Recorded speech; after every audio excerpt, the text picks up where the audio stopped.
ताई, मला तुझ्याशी काहीतरी बोलायचंय. पिऊ नंतर बोलूया का? प्लीज प्लीज ऐक ना प्लीज. हे बघ माझा ना खरंच मूड नाही, आपण बोलू ना नंतर.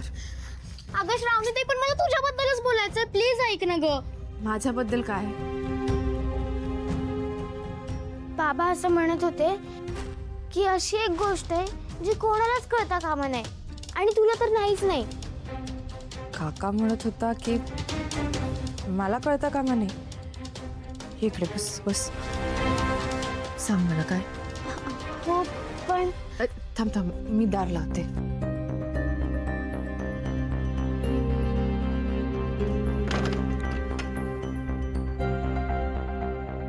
सांग काय. बाबा आणि आई असं म्हणत होते की खूप वर्षांपूर्वी होळीच्याच दिवशी आपल्या घरात असं काहीतरी घडलं होतं ज्यानंतर आपल्या घरातलं घरपणच संपलं, आणि त्यानंतर आपण कधीच होळी खेळलो नाही, कधीच.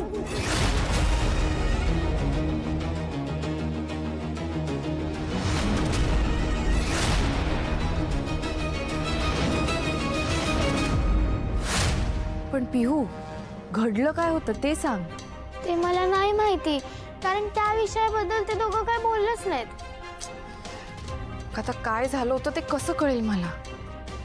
No idea. पण ताई, मी तुला हे सांगून टेन्शन नाही दिलं ना? नाही नाही, अजिबात टेन्शन नाही दिलंस. उलट थँक्यू, तू मला हे सांगितलंस. आता मला माझी उत्तरं मिळवण्याचा काहीतरी मार्ग नक्की सापडेल. पण ताई, मी तुला हे सांगितलंय हे कोणाला सांगू नकोस. हा, प्रॉमिस, कोणालाच नाही सांगणार. मी येते. बरं.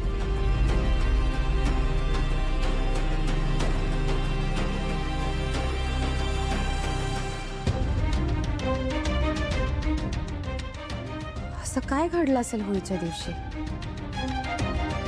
काकाला विचारलं तर तू नक्की मला काही सांगणार नाही. हे सत्य फक्त मला एकच व्यक्ती सांगू शकते, आणि ती व्यक्ती म्हणजे साहेब. पण कसं?